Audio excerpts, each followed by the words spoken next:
salaamaaleykum wa rahmatullahi taala wa barakatuhu ñu ngi leen di nuyu di leen ziyaara te di leen baal àq te di leen baalu àq ci weeru koor bi nga xam ne nii ci lu ñu ne di ñaan kooruk jàmm di ñaanal it suñu mbokku waa jàngu bi ñoom it ñu ngi nekk ci carême ci seen carême di leen ñaanal un très bon carême gëj nañu def ñëw nag jàkkaarloo ak yéen pour waxtaan ak yéen ci suñu activité parlementaire yi nga xam ne ni moom li ñuy def que ça soit sur le terrain et au niveau de l'Assemblée nationale loolu nag li ko waral moo di dañu ne woon ci ay activités yoo xamante ne nii soxlawul woon ñu di ko médiatiser donc loolu moo tax ñu gëjoon def vidéo pour rendre leen compte ci li nga xam ne nii moom la ñuy def ci terrain bi loolu nga xam ne nii moo nekkoon activité yi ñu nekkoon bi mu jeexee nag ñu ngi reprendre vidéo yi nga xam ne nii moo ñuy permettre wax ak yéen moo ñuy permettre ngeen xam li nga xam ne nii moom la ñuy def au niveau de l'Assemblée nationale ak li nga xam ne nii moom la ñuy def en dehors de l'Assemblée nationale. tey nag ñu bëggoon waxtaan ak yéen ci ñaari activités yi nga xam ne nii def nañ ko ci bés yi weesu bi ci jëkk nga xam ne nii moom la ñu bëgg waxtaan ak yéen moo nekk visite bi nga xam ne nii defoon nañ ko week-end dernier au niveau de la zone des Niayes mu nekkoon visite bu am solo ñu rencontrer des agriculteurs rencontrer des pêcheurs waxtaan ak ñoom ku ci nekk ci wàllu liggéey bi nga xam ne nii moom la ñuy def beneen activité bi nga xam ne nii bëgg nañ ci waxtaan ak yéen mu nekk projet de loi bi nga xam ne nii le gouvernement du président Bassirou Diomaye Faye et son premier ministre monsieur Ousmane Sonko présenté nañ ko au niveau de l'Assemblée nationale mu nekk ñu bëggoon ñu voter un projet de loi relatif à la mise en place d'une commission nationale de régulation des médias mu nekk it organe bu am solo boo xam ne nii dinañ ci ñëwaat ci kanam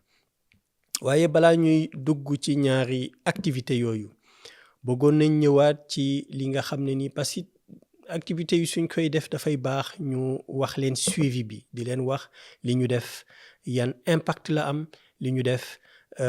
ban jeexital la am ci askan bi moo taxoon ñu bëggoon ñëw ak yéen ci visite bi nga xamante ni defoon nañ ko ci ferme QVS mu nekk ferme boobu nekk ci zone classée forêt classée bu Thiès. mu nekkoon visite bu am solo bu ñu fa defoon ci ferme boo xam ne nii c'était ferme la boo xam ne nii bu nekk des outils de pointe yu ñuy utiliser muy embauche nit ñu bare di produire variété légumes yu bare ñoom nag dafa am jafe-jafe bu ñu doon rencontrer dafa am état bi dafa joxoon une partie bu foncier ferme bi benn société benn SCI Nouvelle Ville donc ñu demoon ci procès waxoon nañ ko ci vidéo yi jàlloon ci gannaaw ñu demoon ci en première instance dem cour d'appel dem cour de cassation cour suprême ba nga xam ne nii ñoom joxoon nañ leen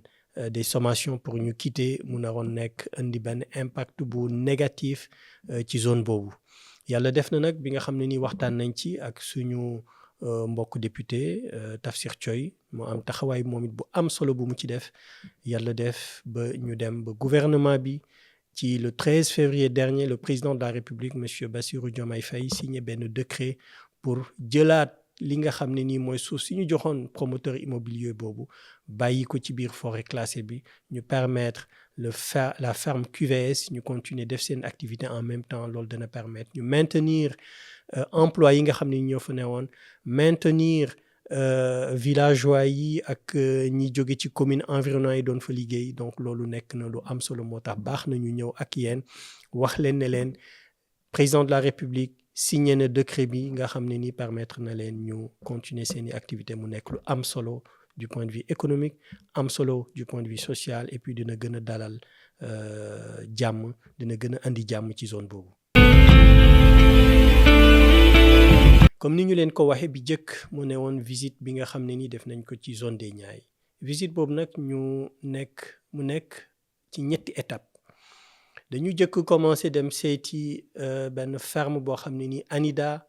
moo koy encadré ANIDA c'est l'Agence nationale d'insertion de développement agricole donc ñoom ñu ngi ci un peu partout au Sénégal dañuy accompagner agriculteurs yi nga xam ne ni dañu def maraîcher ñoom dañ leen di jàppale ci wàllu infrastructure mooy maanaam dañ leen di subventionner suñu ñëwee agriculteur bi wala commune bi ci boppam collectivité locale bi mooy trouver terrain bu trouver terrain agence bi moom mooy ñëw jàppale leen ci wàllu infrastructure lépp lu jëm ci wàllu matériel ba pare accompagner leen qui moom un accompagnement technique lu jëm ci wàllu les techniques yi nga xam ne ni moom la ñuy béyee donc loolu mu nekk lu am solo en même temps dafay permettre une réinsertion des jeunes donc loolu nag bi ñu fa demee waxtaan nañu ak ñoom mu nekk waxtaan bu am solo ñu wax ñu jafe-jafe yi nga xam ne ni moom la ñuy rencontrer boo leen xoolee sax ci vidéo yi nga xam ne ni diffusé nañ ko ci bés yi génn am na ci béréb boo xam ne nii tool la boo xam ne nii dañ fa doon béy navet waaye li ñu gis mooy navet bi dafa dem ba yàqu loolu nag li ko andi mooy le principal problème bi nga xam ne ni moom la maraîcher yi di rencontrer ci zone boobu mooy dañuy béy ba pare war a récolter du ñu xam wala du ñu am fu ñu jaayee seeni récolte te loolu mu nekk loo xam ne nii lu ñuy ñaawlu la parce que su fekkee ne état bi à travers agence boobu ANIDA daf leen di accompagner subventionner leen jël en charge tout ce qui est infrastructure ci ferme yooyu donc xaalis boobu yëpp état bi di def pour au final duñ leen mën a accompagner pour ñu commercialiser seen récolte loolu je pense que nekk na loo xam ne ni état bi war na ko xoolaat parce que investissement bu toll noonu nga def ko ci njalbeen bi ba agriculteur bi dem ba béy ba récolter doo ko accompagner je pense que loolu nekk na loo xam ne ni état bi war na ko xoolaat mooy ñu jàppale leen ba ñu mën a récolter ba suñu récolter ñu mën ko commercialiser te loolu liy tax aussi duñ ko mën commercialiser wax nañ ko c'est parce que amuñu chambre froide yi leen di permettre ñu stocker seen récolte pour nga xam ne nii récolte bi bu mën a pourrir et dinañ ko mën conserver pendant quelques mois par la suite ñu mën ko jaay su fekkee dem nañ ba marché bi neex ñoom it wax nañ ñu jafe-jafe boo xam ne nii ñu ngi di ko rencontrer mooy avec les Indiens comme niñ ko mën waxee ñiy def agrobusiness puisque ñooñu bu ñu ñëwee aussi dañuy ñëw ak doole bu bari dañuy ñëw ak exploitation yoo xam ne nii dafay nekk ci espace yu yaatu boole ci dañuy utiliser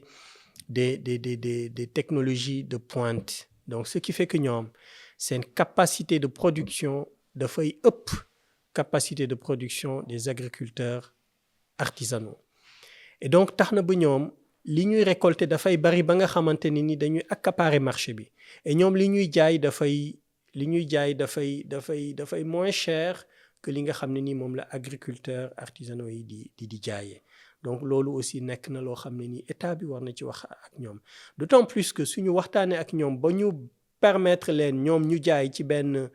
période bu précise au lieu ñoom bu ñuy jaay les agrobusiness ci période bu précise boobu duñu ci yem dañuy continuer d'ailleurs loolu moo indi jafe-jafe bi taxoon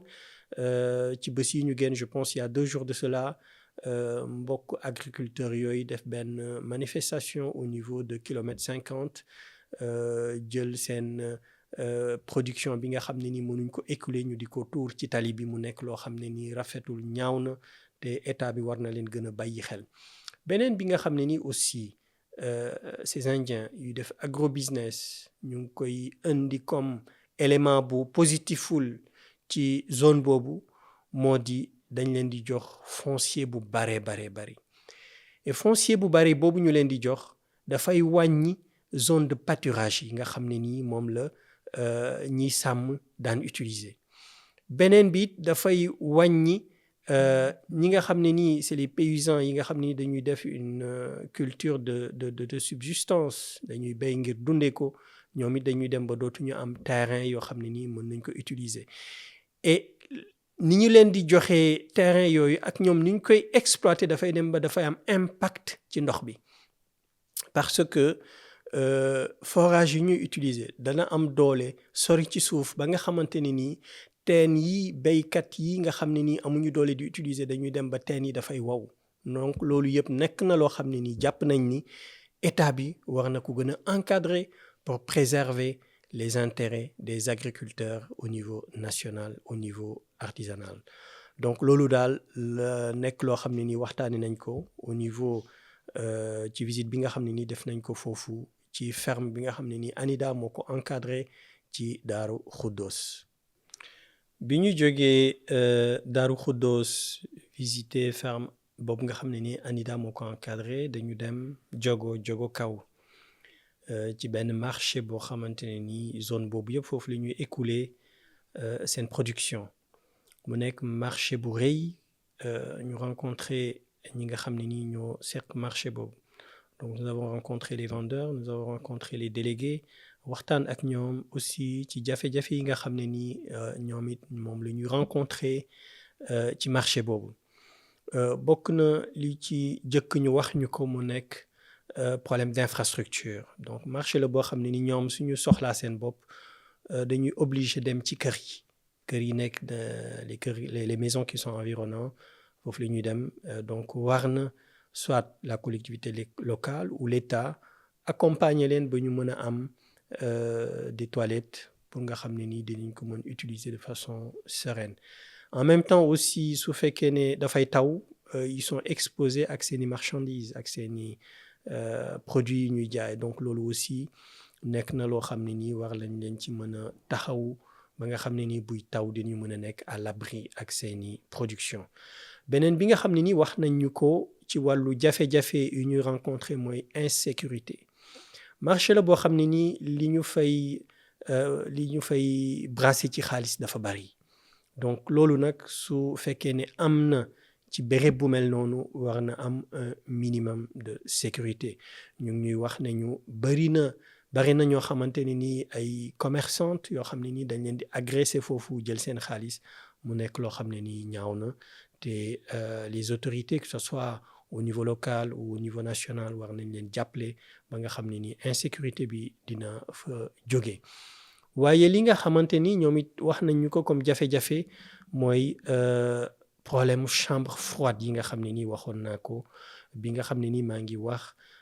activité visite bi ma def au niveau de Daaru Xuddoos chambre froide nag nekk na jafe-jafe boo xam ne nii ñoom ñëpp dañ koy rencontrer aussi bien l'agriculteur aussi bien que bu ñu demee ba di jaay au niveau du marché donc te pourtant chambre froide yooyu pour ñu mettre ko en place warul nekk lu jafe soit état mën na leen subventionner d'ailleurs bi nga xam te ni waxtaan nañu ak agriculteur bi nga xam ne nii moo newoon ci ferme ANIDA bi daf ñu wax nañu ñoom ils sont même prêts à accepter à ce que l'état bañati leen subventionner et xaalis boobu l'état bi doon leen subventionner ñu def ko ci chambre froide moom moo leen gënal donc pour wax it ne loolu effectivement c'est des possibilités puisque l'État à travers PADER à travers DER/FJ mën na subventionner ces chambres froides ba nga xam ne ni dina permettre agriculteurs yi ñu béy ci xel mu dal mu leer leen ne bu ñu jaayee ba pare dinañu mën a conserver seen production pour mën ko jaay un mois 2 mois 3 mois après bu fekkee ne état bi aussi mënu leen subventionner banque yu mel ni crédit agricole mën nañ leen defal crédit bail agricole crédit bail agricole dafay nekk banque bi moom mooy ñëw jënd chambre froide bi et agriculteur bi di fay benn loyer mu nekk ci contrat boo xam ne ni mën na durer de 2 à 5 ans voire même de 3 à 5 ans et à la fin du contrat agriculteur bi moom mooy moom chambre froide bi donc loolu yëpp ay possibilités am na yeneen yoo xam ne nii xëy na soxlawul ñu ji ci sori mais am na yeneen possibilités yoo xam ne nii am nañu ko pour mën a am chambre froide mais loolu il faut état bi accompagner leen il faut état bi informer leen ñu am toutes les informations leur permettant de pouvoir utiliser ces moyens-là pour pouvoir disposer de ces chambres froides donc loolu daal nekk na loo xam ne nii bëgg nañ ñu bàyyi ci xel donc ñu ngi ñaan les autorités locales la collectivité locale la mairie di ñaan aussi l'État central mu jàppale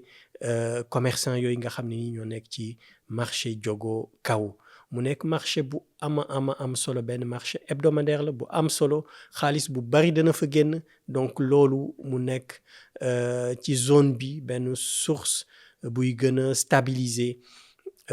zone yooyu donc baax na état bi accompagner leen en termes de sécurité accompagner leen en termes d'infrastructure accompagner leen aussi en termes de chambre froide donc loolu nekk na loo xam ne nii jëlee nañ ko fa waxtaan ci ak ñoom ñun it à notre niveau comme nu ñu leen ko waxee dinañu interpeller les ministères qui sont concernés à travers soit des questions écrites wala interpeller leen directement au niveau de l'hémicycle par rapport ak jafe-jafe yi nga xam ne nii noté nañ ko fa te commerçants yi wax ñu ko ak agriculteurs yi donc loolu moo nekkoon li nga xam ne nii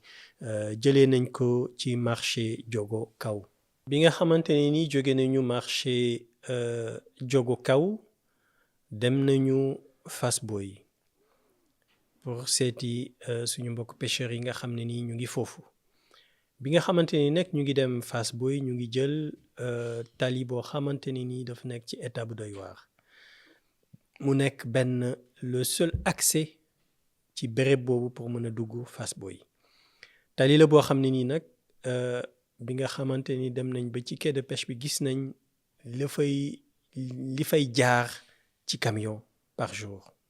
nee nañ ma sax mën na toll ci téeméeri camion par jour donc li ma bëgg wax foofu mooy que tali la boo xam ne nii dafa am solo pour Fass Boye puisque c'est une route économique suñu mënee wax loolu mu nekk ci état boobu nag farata la et urgence la que l'état central mën leen jàppale ba ñu defaraat tali boobu nu mu gën a gaawee dana permettre mu fluidifier circulation bi permettre aussi camions yi nga xam ne nii ñooy dugg ko génne biir Fass Boye ñu def ko ci sérénité def ko ci sécurité donc tali boobu nekk na li nga xam ne nii moom la ñu bëgg jëkk remarqué ci loo xam ne nii jàpp nañ ne état bi war na ci am taxawaay bu gaaw a gaaw pour jàppale leen pour ñu mën ko defaraat bi ñu demee nag Fass Boye rencontré nañu ñi nga xam ne nii ñoom ñoo nekk ci quai de pêche bi comme wax naa ko sànq rencontré nañ ku mel ni Mansour Boye ñu ngi koy nuyu au passage gis nañ ku mel ni góor gi Massa Mbaye gis nañ ku mel ni Soxna Fatou Xol rencontré nañ aussi l'adjoint au maire mu nekk Moda Samb ñu waxtaan ak ñoom waxtaan bu am solo ñu indil ñu wax ñu ñoom jafe-jafe yi nga xam ne ni moom la ñuy rencontrer au niveau de Fass Boye bi ci jëkk moom laa commencé mooy tali bi nga xam ne ni mooy dugg biir Fass Boye mu nekk tali boo xam ne ni war nañ ko réparer le plus rapidement possible wax nañ ñu aussi jafe-jafe yi nga xam ne ni mooy insécurité bi nga xam ne ni mool yi dem géej moom la ñuy rencontrer d'ailleurs jour boobu nga xam ne ni fa la ñu dem fekk nañu benn gaal bu suux ñàkk tout équipement bi nga xam ne ni moo ne woon ci gaal bi yëpp mu nekk moteur hors bord bi nekk filet yi ñu ñàkk lépp mu suux ci biir géej parce que amuñu moyen yi nga xam ne ni moo leen di permettre bu ñu génnee ci géej ñu dem stocker seeni matériel dañuy obligé bàyyi ko ci biir géej gi bu ko defee bu fekkee ne dafa am vague yu kawe gaal bi dafay diig ci biir géej bi ñu ñàkk seeni matériel bokk na ci aussi li nga xam ne nii naxarlu nañu ko moo nekk arrêt bi nga xam ne nii nguur gu bees gi bi mu ñëwee ba léegi arrêté na ko mooy subvention yi nga xam ne nii nguur gi arrêté na ko les subventions des moteurs hors bord nekkoon na lu leen di dimbale parce que su fekkee ne ñoom produit bi bareetul pour ñu nga xamante ne nii pour ñu am produit dañuy dem fu kawe dem fu sori ci biir géej bi il leur faut ñu am moteur yu am doole et état bi nga xam ne nii mooy le régime du président Bassirou Diomaye et son premier ministre le monsieur Ousmane Sonko ba ñu ñëwee ba léegi ñoom it dañu arrêté subvention yi mu nekk loo xam ne nii mi ngi leen di indil ay jafe-jafe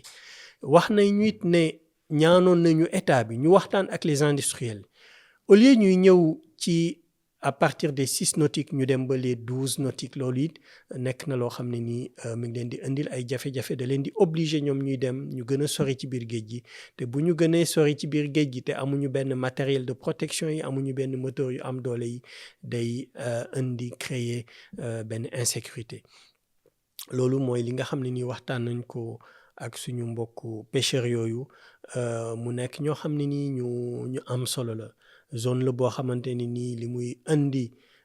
ci wàllu économique u Sénégal puisque la fay génne ci jën mu jógee Diogo mu jógee Fass Boye yëpp ñuy koy tas ci biir dëkk bi am na solo donc lu mel noonu dañ leen war a dooleel dañ leen war a préserver ba nga xam ne ni ñu mën a continuer di def seen activité avec beaucoup de sérénité. bokk na ci li nga xam ne nii aussi wax nañu ko mu nekk la zone de revitalisation bi nga xam ne nii nekk na stratégie bu état bi mettre en place mooy la zone des Niayes bi jóge de Saint-Louis à Dakar. État bi mettre en place benn politique ñu tuddee ko une politique de revitalisation de la zone des Niayes pour en même temps préserver ce poumon horticole du Sénégal contre l'urbanisation galopante, contre aussi la salinisation ak nappe phréatique bi nga xam ne nii mi ngi wàññeeku lu bare bare donc tax na ba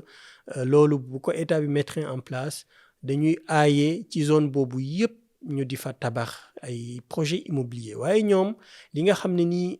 le représentant du maire wax nañu ko ñoom dafa mel ni loolu ñoom rek lañ koy appliquer parce que ñoom gis nañ ci ne yeneen zone yi nga xam ne nii dafa bokk ci zone des Niayes stratégie boobu état bi mettre en place concerné leen foofu bëri na ci zone yoo xam ne nii dañ leen di permettre ñu def ay projet immobilier alors que ñoom dañ leen koy aay donc ñoom nag li ñuy ñaan état bi moo di qu'il y ait pas un poids deux mesures li nga xam ne nii moom la état bi bëgg di ko appliquer di leen ko appliquer ñoom na ko état bi appliquer ci zone bi yépp ba mu jeex ñu bañ a nekk rek loo xam ne nii ñoom rek lañ koy appliquer donc loolu bokk na ci li nga xam ne nii waxtaan nañu ko ak ñoom te foofu it jëloon nañ fa engagement wax leen ne leen bu ñu fa jógee dinañu def jéego yu yi nga xam ne nii war nañu def pour waxtaan ak état bi ba nga xam ne nii pour xam lan moo tax ñu da leen di appliquer ñoom politique boobu ñoom rek te ñeneen ñi duñ leen ko appliquer des zones des Niayes concernées Dakar ba Saint-Louis donc loolu nekk na loo xam ne nii waxtaan ko ak ñoom mu nekk it waxtaan bu amoon solo te ñu war a dellu aussi jógoo tefes parce que ñoom it bi ñu demee ci booru géej bi rencontré nañu ay des habitants yu dëkk jógoo tefes ñu wax ñu ñoom it jafe-jafe yu ñuy rencontré au niveau de jógoo tefes on a pris un engagement pour aller les voir waxtaan ak ñoom pour gën a noter jafe-jafe yi nga xam ne ni moom la ñu rencontré pour mën ko yóbbu au niveau de l'Assemblée nationale pour xool ban taxawaay lañ ci war a mën a am pour saafara jafe-jafe yooyu yëpp. Dernière activité bi nga xam ne nii def nañu ko au niveau de l'Assemblée nationale bëri na yu ñu def au niveau de l'Assemblée nationale puisque bëri na ay projet de loi yi nga xam ne nii voté nañ ko ci weer yi ñu génn mais dañuy taxaw rek ci bi nga xam ne nii moom la ñu mujj def mu nekk projet de loi numéro 04/2026 portant création du Conseil national de régulation des médias mu nekk projet de loi bu am solo ñu voté ko ci semaine bi ñu génn projet de loi boo xam ne ni dafa abroger loi bu nga xam ne ni moo mettroon en place CNRA nga xam ne ni c'est Conseil national de régulation des médias régulation de l'audiovisuel plutôt moom télé yi ak rajo yi la doon réguler donc lépp lu jëm ci wàllu réseaux sociaux bokk ci woon loolu moo tax pour mettre à jour moo tax gouvernement bi andi projet de loi boobu en plus de réguler l'audiovisuel mooy télé yi ak rajo yi ñu yokk ci les plateformes numériques yokk ci les réseaux sociaux yokk ci les créateurs de contenu donc organe bu bees boobu muy Conseil national de régulation des médias dafay couvrir lépp loo xam ne nii moom la CNRA doon def yokk ci li ma wax sànq mooy réseaux sociaux yi les plateformes numériques et les créateurs de contenu mu nekk lu am solo nekk loo xam ne nii dina permettre ñu gën a protéger les droits de nos concitoyens waaye loi la boo xamante ne nii importance bi mu am moo tax ma jàpp ni état bi waroon na am neneen nu mu ci doxalee parce que soo gisee waa CDEPS ñoom la ñuy tuddee le patronat de l'audiovisuel ñoom jàpp nañ ni kenn impliqué wu leen ci élaboration projet de loi boobu naam mën nañ ci bañ a impliqué de façon directe mais acteurs yi nga xam ne nii ñoom ñoo nekk ci domaine boobu baax na su état bi demee ba war a di élaborer projet de loi yooyu ñu laaj leen seen xalaat consulter leen pour rek mën a qu'il y ait un travail inclusif pour permettre ñu am liggéey bu baax liggéey bu am solo. inquiétude yi ma ci am bari na parce que malheureusement jour bi nga xam ne nii ñu ngi di voter projet de loi boobu au niveau de l'Assemblée nationale j'avais pas eu la chance d'intervenir waaye bëri na loo xam ne nii bëggoon naa ko fa wax donc ci loolu rek xëy na ma ñëw ci diir bu gàtt projet de loi boobu ci man ni ma ko jàngatee dafay créer benn chevauchement des compétences maanaam journaliste wala éditeur en ligne dinañ ko mën a poursuivre de façon simultanée par exemple ku diffuser yenn vidéo yi le Conseil national de régulation des médias mën na le poursuivre pour violation de l'éthique et de la déontologie la commission de protection des données dina la mën a poursuivre aussi pour violation de la vie privée et usage de données personnelles non déclarées même le procureur de la République dina la mën a poursuivre pour diffamation et trouble à l'ordre public loolu liñ ciy jàng mooy dafay indi benn insécurité juridique benn fait ñetti organe danañ la mën a poursuivre te loolu en droit dañ koy aaye mënuñ la juger mënuñ la topp ci benn fait ñu topp la ci plusieurs fois donc moo tax ma ni ñu tëggee loi bi dana indi benn chevauchement au niveau des compétences beneen bi mooy loi bi ni ñu ko tëggee day la frontière entre le Conseil national de régulation des médias bi nga xam ne nii moom la ñu créé ak la commission de protection des données seen frontière dafay flou su ñu jëlee par exemple benn éditeur en ligne su diffuser benn vidéo compromettante dañu dul xam ndax dañ koy toppee pour moom bu ne liberté d'expression la bu boobaa compétence su Conseil national de régulation des médias mooy mën a intervenir wala mu ne violation de données personnelles la bu boobaa la commission de protection des données personnelles mooy intervenir donc ci même fait ñaari organes yi danañu mën a intervenir te loolu li ci gën a doy waar moo di su fekkee ne ñaari organes yooyu dañu joxe des instructions wala des injonctions contradictoires à ce même organe de presse bu boobaa organe de presse bi en fin de compte du xam lu muy def donc loolu nekk na ay jafe-jafe yoo xamante ne nii xëy na bu ñu gënoon toog bu ñu gënoon waxtaan danañu permettre ba loolu yëpp du am ëllëg mu nekk loo xam ne nii difficulté yoo xam ne nii ëllëg c'est le juge qui se chargera d'interpréter la loi moom moo nara am ay jafe-jafe chevauchement de compétences yooyu nga xam ne nii wax naa ko bëggoon naa def proposition mais comme ni mu ko waxee sànq malheureusement jot moon intervenir waaye li ma bëggoon proposer état bi moo di l'inscription du principe de subsidiarité parce que su fekkee ne ci benn mbir benn fait plusieurs organes mën nañu saisiru pour dal ci journaliste wala éditeur en ligne bi loolu baaxul wax naa ni dafay indi benn insécurité juridique puisque benn fait mënuñ ci poursuivre nit plusieurs fois moo taxoon principe de subsidiarité boobu mooy lan CORED bi nga xam ne ni mooy l'instance d'autorégulation des pairs moom mooy jëkk intervenir su fekkee ne dafa am un manquement à l'éthique et à la déontologie CORED mooy jëkk intervenir bu nga xamante ne ni CORED intervenir na ñu utiliser tous les recours bu recours yëpp jeexee ci la le Conseil national de régulation des médias soog a mën a intervenir à moins que mu am une urgence touchant à l'ordre public bu boobaa le procureur de la République mën a intervenir mais principe de subsidiarité boobu dina dimbali état bi dina permettre ba nga xamante ne nii benn mbir bu amee bu benn éditeur en ligne defee dara wala benn journaliste defee dara organes yëpp duñu ñëw ñoom ñëpp dal ci kawam waaw dañ koy def de façon échelonnée CORED mooy intervenir bu CORED intervenir ba pare CNRM soog a intervenir ainsi de suite pour rek bañ ñëpp dalandoo ci kawam donc loolu nekk na loo xam ne nii bëggoon naa ko proposer mais malheureusement j'ai pas pu intervenir donc ce qui fait que j'ai pas pu faire cette proposition beneen proposition bi nga xam ne nii bëggoon naa ko def moo nekk la mise en place d'une commission de coordination des régulateurs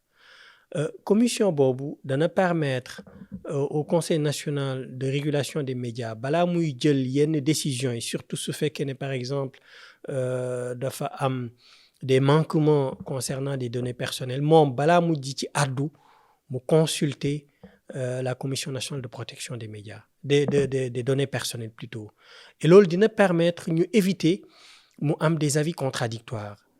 parce que su fekkee ne waxtaan nañ ci seen biir muy conseil national de régulation des médias, commission nationale de protection des données personnelles, même la RTP suñu waxtaanee ci seen biir su fekkee dafa am manquement bu am ñu waxtaan ci seen biir dinañu mën a bokk ci sanction yi nga xam ne nii moom la ñuy indi ku ci nekk du toog sa ruq sanctionné te bu ku ci nekk toogee sa ruq sanctionné mën na nekk des sanctions yoo xam ne nii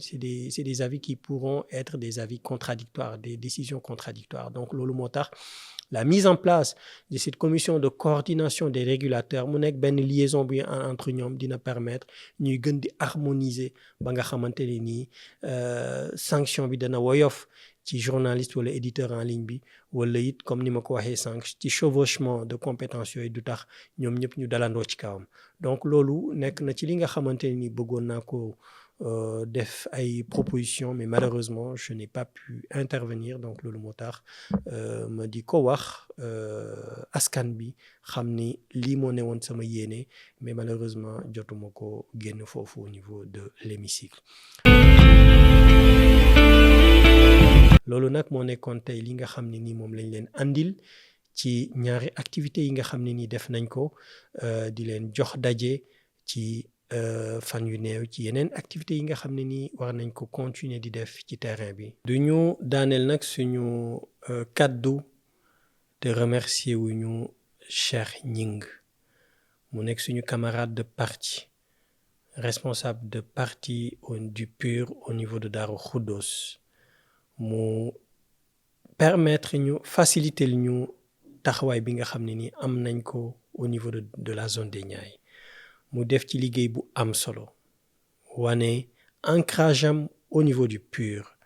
mu nekk koo xam ne nii dafa am taxawaay bu ñëpp ràññee ci parti de l'unité du rassemblement donc ñu ngi koy remercier di ko ñaanal yàlla sàmm ko yàlla aar ko ndax li nga xam ne nii def nañ ko au niveau de la zone des Niayes